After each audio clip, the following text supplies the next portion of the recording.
지난 주일 저녁에 저는 우리 손흥민 선수가 활약하는 그 토트넘 영국 EPL 그 야구를 TV로 이렇게 시청을 했습니다. 겨울비가 내리는 가운데 경기가 치러지는데 그 영국 축구장에는 세 가지가 없었어요. 하나는 마스크 쓴 사람이 한 명도 없었습니다. 영국이 한 1800만 정도고 우리가 한 180만 정도. 영국하고 우리가 인구가 거의 비슷한데 지금 영국 한 1800명이 넘었죠. 우리는 한 180명 정도가 지금 감염이 됐는데 그 축구장에 마스크 쓴 사람이 한 명이 없었고, 또 한 가지는 그 토트넘 경기장이 한 6, 7만 정도 들어가는데 빈자리가 하나가 없었어요.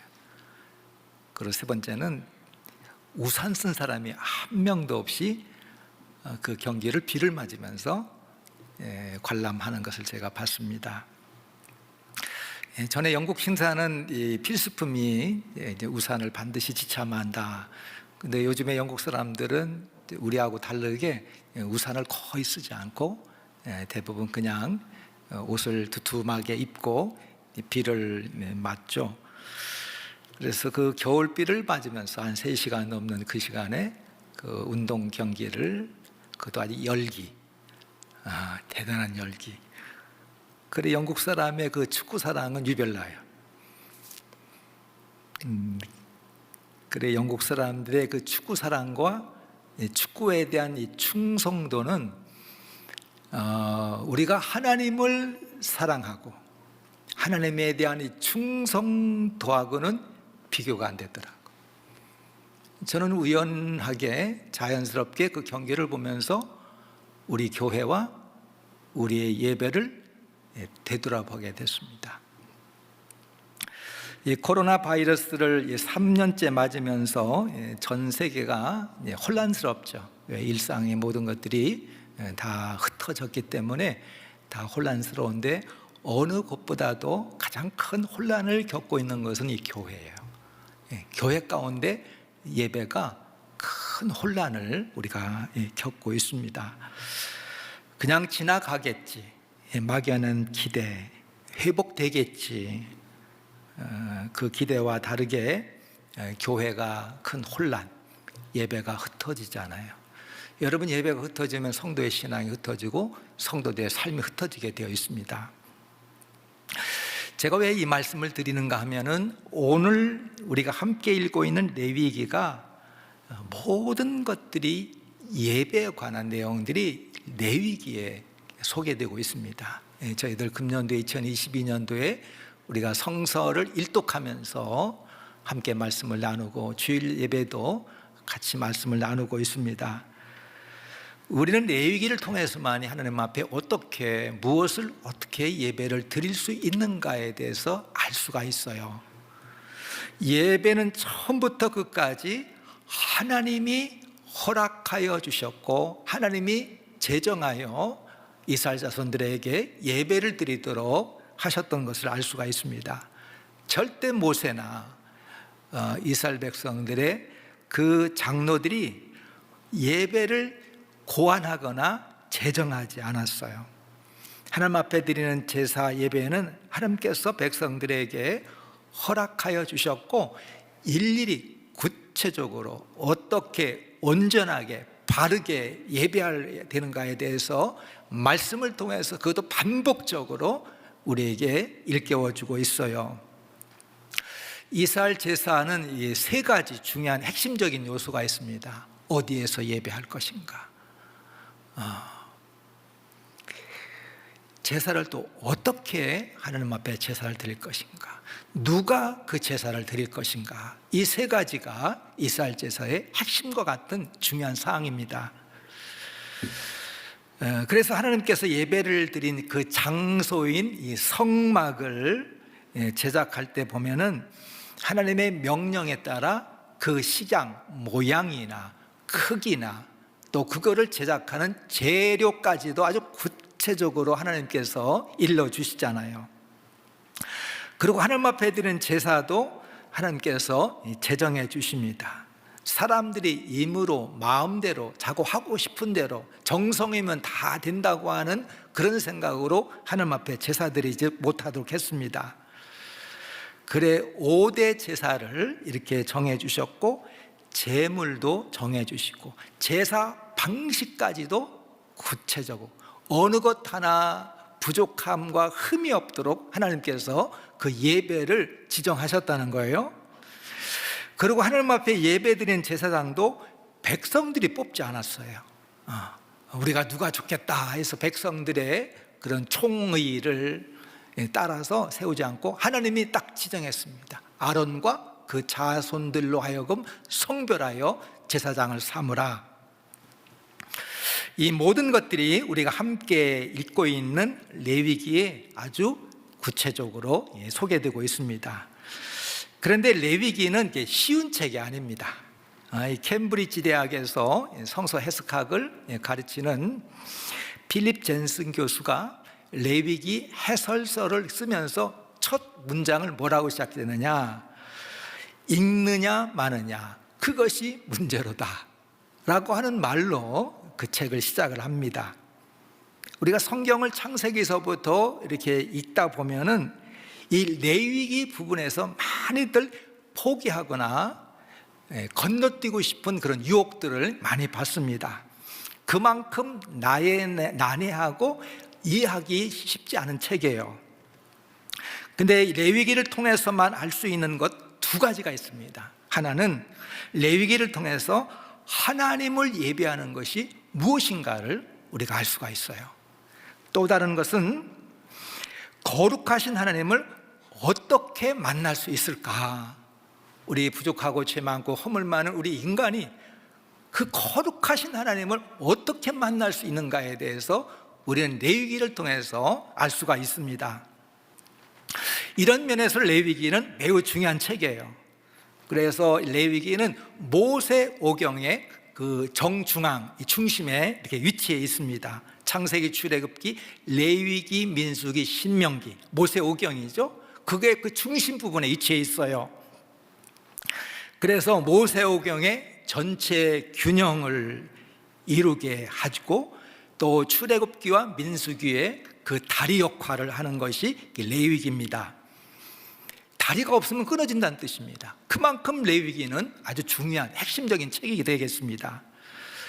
미국에 영향력이 있는 목회자인 랍벨이라고 하는 이 목사님은 우리의 보통 일상적인 생각과 정반대로 교회를 개척하면서 개척 멤버들이 처음에 모였을 때 뭐부터 했느냐, 레위기를 1장 1절부터 한 절 한 절 강의하면서 함께 예배하면서 교회를 세워나가는 거죠. 성도를 세워나가는 거예요.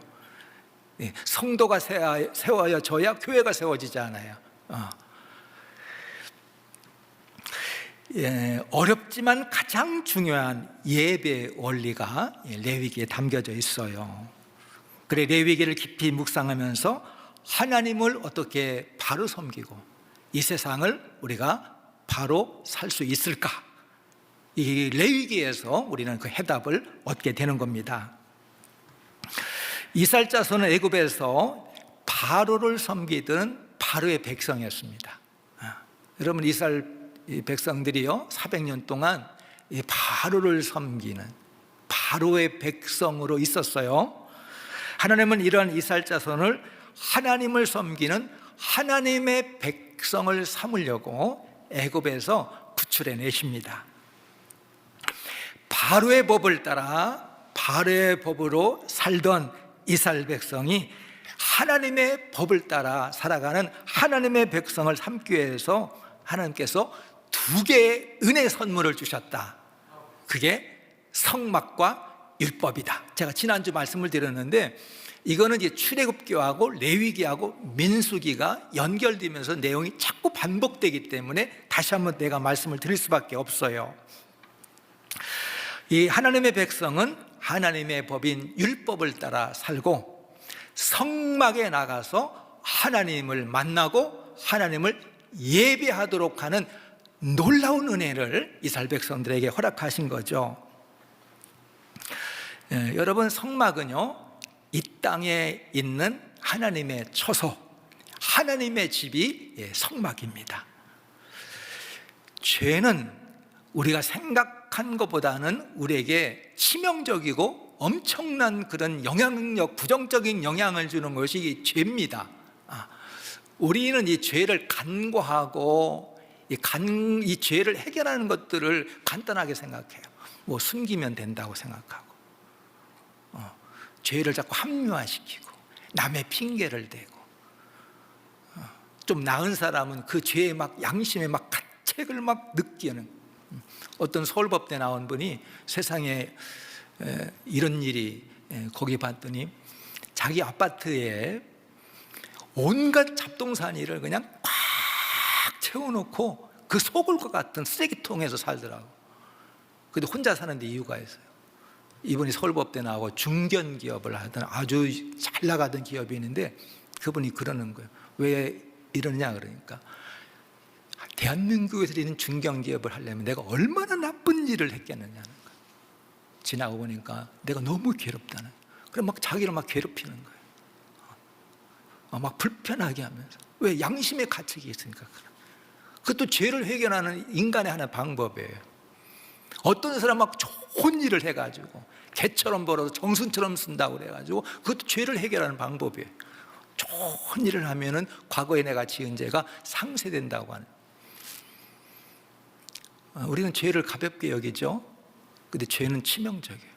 특히 하나님의 관계 속에서 돌이킬 수 없는 문제가 이 죄의 문제. 죄를 해결하기가 어려운 거예요. 그런데 하나님께서 이 죄를 어떻게 해결할 수 있을까? 죄는 무엇보다도 하나님과 인간의 사이를, 관계를 갈라놓아요. 그래, 이 죄를 해결받지 않고는 누구도 하나님 앞에 나갈 수가 없는 겁니다. 죄 가운데 있는 이스라엘 자손에게 이 성막, 이 하나님의 집을 세워주셔서 하나님의 백성이 하나님 앞에 나갈 수 있는 길을 열어주셨어요. 이스라엘 자손이 어떻게 하나님의 집으로 나아갈 수 있을까? 구약에는 이스라엘 자손은 혈연적인 의미가 있지만 지금의 이스라엘 자손은 신앙적 의미입니다.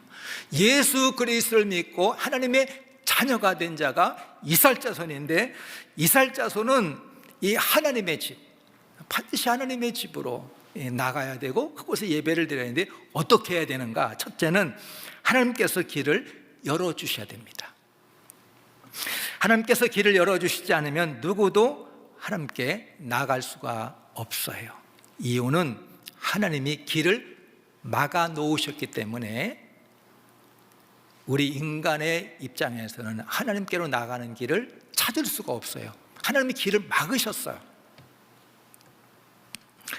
근데 우리는 우리 자신이 하나님께로 가는 길을 자꾸 찾으려고 합니다. 탐험가가 없는 길, 그 탐험을 통해서 길을 찾는 것처럼 하나님께 나가는 길을 찾으려고 하지만 하나님께서 길을 열어주지 않으면 누구도 하나님께 나갈 수 없다고 하는 거예요. 이 창세기에 보면 하나님께서 이 에덴 동산에, 그 아담과 하와가 에덴 동산에 거기서 살게 하시죠. 그래, 아담과 하와는 에덴 동산에서 하나님과 함께 살았어요. 하지만 아담과 하와가 하나님 앞에 불순종하여 죄를 지음으로 에덴 동산에서 추방을 당합니다. 이 하나님은 이 아담과 하와를 에덴 동산에서 추방한 다음에 에덴의 동쪽에 그룹들과 두루 도는 불칼을 두어서 생명나무의 길을 지키게 하셨어요. 아담과 하와는 에덴 동산에서 추방을 당하고 에덴 동산 동쪽에 살게 되었는데 하나님께서 아담과 하와가 에덴 동산에 들어가지 못하도록 그룹과 불칼로 막으셨다는 거예요. 아담과 하와는 신라곤 했어요. 여러분, 아담과 하와가 에덴 동산을 잃어버렸단 말이에요. 아담과 하와가 신라곤 했는데 하나님께서 복락곤 할 수 있는 길을 열어주셨다는 거예요. 신라곤한 이 인류에게 하나님께서 복락곤을 길을 열어주셨는데 그게 뭐냐? 이게 성막이라고 하는 거예요. 죄인된 인간이 하나님께로 나아갈 수 있는 길은 오직 성막을 통해서 하나님 앞에 나갈 수 있었던 거예요. 그런데 하나님께서 이 성막을 주시기 전에는 간간히 일시적으로 쌈타임 때때로 하나님께서 사람들을 만나 주신 것들이 이제 성경에 기록되어 있죠. 야곱을 보겠습니다. 여러분, 야곱 보면은 루스 광야에서 집에서 쫓겨나온 다음에 첫날을 루스 광야에서 자다가 꿈을 통해서 하나님을 만나 뵙죠. 초월적인 경험을 하는 거예요. 그 꿈이 중요한 내용을 갖고 있습니다. 사닥다리가 땅 위에 섰는데 그 꼭대기가 하늘에 닿았다. 근데 이 하나님의 사자가 오르락 내리락하는 그 광경을 목도합니다. 그러면서 하늘에서 하나님의 음성이 들리는데, 나는 여호와니 너의 조부 아브라함의 하나님이요 이삭의 하나님이요 내가 누워있는 땅을 내가 너와 내 자손에게 주리라 라고 하는 이 약속의 말씀을 야곱의 꿈을 통해서 듣게 됩니다. 그때 야곱이 잠에 깨어서 고백하는 말이 있습니다. 여호와께서 여기 계시거늘 내가 알지 못하였도다. 두렵도다. 이곳이요 달이 많은 이곳이 뭐라고 그랬습니까? 이곳이 하나님의 집이요 하늘의 문이로다. 이렇게 고백을 했습니다. 이 땅과 하늘이 연결하는, 땅과 하늘을 연결하는 야곱의 사다리, 이 땅과 하늘을 연결하는 이 야곱의 사다리가 일시적인 성막, 일시적인 하나님의 집이고 하늘의 문이었던 거예요. 근데 이제 상시로 하나님을 만나 배울 수 있는 성막을 하나님께서 이스라엘 자손들에게 주시겠다는 거예요. 전에는 때때로 일시적으로 간간히 인간이 하나님을 만나 배울 수 있는 하나님의 집, 이 성막, 하늘의 문을 열어주셨는데, 이제는 항상 언제나 하나님께서 이스라엘 백성들을 만나 주시고 이스라엘 백성들의 예배를 받으시는 그 성막을 허락해 주시겠다. 이건 은혜 중에 은혜죠. 어떤 복으로 이걸 비교할 수가 있겠어요? 예수님은 내가 곧 길이요 진리요 생명이니 나로 말미암지 아니하고는 아버지께로 올 자가 없느니라 그랬어요. 근데 여기서 길이라고 하는 어떤 길이냐면은 아버지께로 가는 길이라는 뜻입니다. 여러분, 길 수없이 많은 길들이 있어요. 그런데 예수님 말씀하는 이 길은, 아버지께로 가는 길은 바로 예수 그리스도를 통해서만이 가능하다는 거죠. 예수님이 하나님께로 가는 유일한 길이에요. 하나님께서 독생자 예수 그리스도를 보내주셔서 우리가 하나님께로 나가는 길을 하나님이 오늘 여러분에게 열어주셨다는 거예요. 그래서 예수님만이 길이요 진리요 생명이에요. 하나님께서 오늘 우리에게 길을 열어주셔서 하나님께로 나가도록 허락해 주신 거예요. 두 번째는 하나님의 지시대로 나가야 됩니다. 레위기는 이스라엘 자손이 어떻게 하나님의 집으로 들어갈 수 있는지를 보여주는 매우 중요한 책이라 제가 앞에서 말씀을 드렸습니다. 그래 여러분, 레위기 오늘 9장을 읽었는데 한번 레위기 1장 1절 어떻게 시작되는가 한번 돌아가 보시길 바랍니다. 레위기 시작은 이렇게 시작이 됩니다. 여호와께서 회목에서 모세를 부르시는, 레위기 시작은 회막에서 하나님이 모세를 이렇게 부르세요. 가까이 오라. 오늘 장로님께서 기도하실 때도 오늘 예배를 통해서 하나님 앞에 가까이 가길 원한다. 아주 오늘 주제하고 말씀하고 너무 일맥상통하는 그런 말씀입니다. 레위기 시작이 뭐냐? 하나님께서 모세를 부르시는 걸 시작을 해요. 지금까지 모세가 여호와의 산인 시내산에서 만났지만 앞으로 하나님께서 이스라엘 자손들을 그 성막에서 만나 주시고 예배를 받으시겠다는 겁니다. 하나님은 이스라엘 자손이 이 제사를 통해 하나님께 나가도록 길을 열어주셨습니다. 하나님을 만나는 것은 철저히 하나님의 명령과 지시를 따라야 돼요. 자, 여러분 레위기 피셨잖아요. 그 레위기 1장 보면은 여기에 하나님이 제정해 주신 5대 제사가 나와요. 5가지 제사가 나오는데 번제와 소제와 화목제와 속제제와 속건제, 이 5가지가 하나님이 지정해 주신 이 제사죠. 제사의 목적과 방식을 하나님께서 제정해 주신 겁니다. 하나님 앞에 예배 드릴 때는 이렇게 예배를 드리라는 거예요. 그런데 이스라엘 자손들이 제사를 드릴 때 보면은 일반적으로 가장 먼저 속제제나 속건제 가운데 하나를 가장 먼저 드렸어요. 속건제는 속제제 가운데 일부분입니다. 그래 하나님 앞에 예배를 드릴 때 제사를 드릴 때 가장 먼저 속제제나 속건제 가운데 하나를 드리고, 두 번째는 번제를 드렸습니다. 그리고 마지막으로는 화목제를 드리죠. 이 순서를 거의 지켰어요. 오늘 우리가 본 이 레위 9장에도 보면은 제사장 아론이 속제제와 번제와 화목제를 드렸다 이렇게 되어 있습니다. 근데 이 순서가 매우 중요해요. 먼저 속제제를 드림으로써 제사를 드리는 사람의 죄가 사함을 받게 하시는 거예요. 죄는 하나님과 인간 사이를 단절시켜서 도저히 건널 수 없는 계곡과 같은 것이 이 죄예요. 그래 가장 먼저 속죄제를 통해서 제사함을 받음으로써 하나님과 가로막힌 관계의 문제를 먼저 해결하는 거예요. 그래서 첫 번째가 이 속죄제를 드린 겁니다. 두 번째는 번제를 드려요. 이 번제는 제물의 모든 것을 남김없이 태워서 드리는 그 화제, 이를 이 번제라.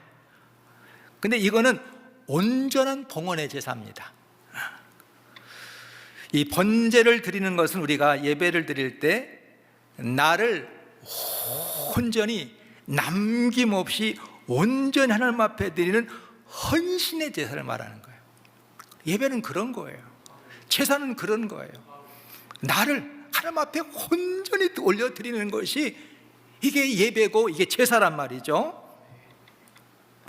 이 번제는 이 제물이 남지 않도록 모든 것을 태워서 하나님 앞에 향기로 올려드리는 것이 번제죠. 그래서 이 성막 앞에 있는 번제단에는 이 번제물이 늘 이렇게 하나님 앞에 올려지는 그런 제사가 끊임없이 올려졌을 거예요. 우리도 오늘 예배를 드릴 때 우리의 모든 찬양과 이 경배, 우리 마음과 입술로 모든 것들로 하나님 앞에 올려드리는 이 찬양의 향기, 온전한 헌신, 그런 예배가 오늘 우리 예배가 돼야 됩니다. 마지막은 화목제예요. 화목제는 하나님과 회복된 관계에 감사하고 막 감격하고 막 기뻐하고 막 축하하는 그런 제사가 이 화목제입니다. 이 하나님 앞에 드린 예배는 감격과 감사와 막 기쁨이 넘쳐야 되는 거예요. 우리가 오늘 예배 드릴 때 하나님의 사랑과 은혜에 감사하며 기쁨으로 드리는 그런 예배, 함께 나아가 예배 드릴 때 하나님의 지시대로, 방식대로 예배를 드릴 수가 있어야 됩니다. 마지막 세 번째는 하나님의 집에서 내려주시는 복이 있어요.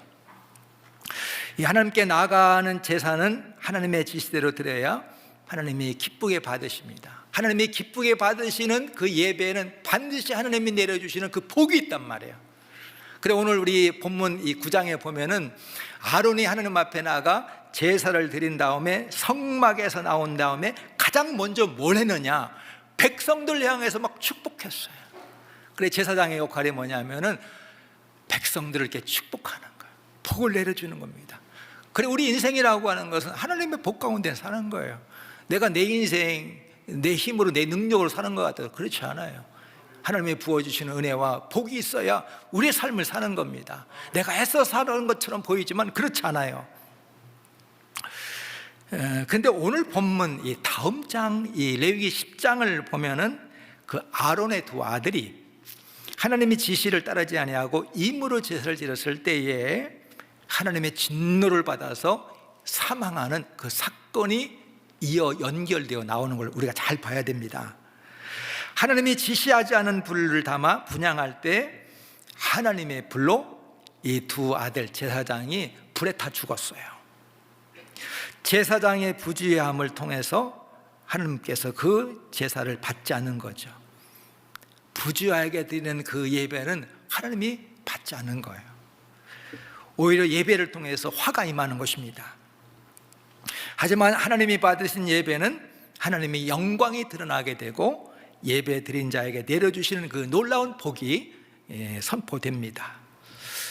우리의 모든 죄로 인한 이 저주가 다 끊어지고 무효가 되고 하나님의 자녀로 우리가 인침을 받고 하나님의 복 가운데 살게 됐다고 하는 놀라운 이 약속을 새롭게 해주시는 거예요. 우리가 하나님 앞에 나아갈 때 예배 가운데 나올 때는 여러분이 믿음을 갖고 나와야 되고 기대를 갖고 나와야 되는 거예요. 그냥 나오는 것이 아니라 하나님의 살아계심과 복주심을 믿고 기대하고 소망하고 갈망을 가지고 하나님 앞에 나와 예배를 드려야 됩니다. 이스라엘 자손이 애굽에서 구원받은 목적은 하나님의 집에 거하기 위함이다. 홍해를 건넌 다음에 모세가 하나님 앞에 막 찬양을 올릴 때 거기서 이제 모세의 노래를 통해서 왜 하나님이 우리를 그 애굽에서 구해주셨느냐, 하나님의 집에 거하도록 하기 위해서 우리를 구해주셨다는 거예요. 그래 바로라고 하는 그 애굽, 이게 왕이라고 하는 그런 뜻도 있지만 바로의 집이라고 하는, 큰 집이라고 하는 그런 뜻도 이 바로에게 있어요. 그래 바로의 집에 살던 우리를 하나님의 집에 거하는, 하나님의 집에 살아가는 하나님의 거룩한 백성을 만들려고 하나님이 우리를 애굽에서 구원해 주셨다는 거예요. 이스라엘 자손은 하나님의 집에 거할 때 참된 안식과 복을 받을 수가 있습니다. 다윗 왕은 시편 23편에서 고백하기를 내 평생의 선하심과 인자하심이 반드시 나를 따르리니 내가 여호와의 집에 영원히 살리로다. 여기서도 여호와의 집을 소망하고 바라보고 기도하고 노래하고 찬양하는 이 다윗을 볼 수가 있어요. 하나님의 백성은 하나님의 집을 소망하면서 살아가야 됩니다. 우리는 이 주의전을 나올 때마다 영원한 하나님의 집을 사모하게 되는 거예요. 이 하나님의 집은 영원한 하나님의 집의 예표요 그림자와 같은 거예요. 성 어거스틴은 내 마음은 주님 안에서 안식할 때까지는 편안하지 않다고 매일 기도했습니다. 어디에 참된 복과 안식을 얻겠는가? 하나님은 예수 그리스도를 십자가에서 속죄의 피를 흘려주심으로 교회를 세워주시고 성도를 세워주시고 성령을 부어주셔서 우리가 하나님의 자녀로 하나님의 집으로 인도하여 주셨습니다. 여러분, 우리가 어디에서 왔다고 어디로 가는 인생일까요? 하나님께로 왔다 하나님의 집으로 가는 복 있는 여정 가운데 있는 우리 교회 성도가 되시기를 축원합니다.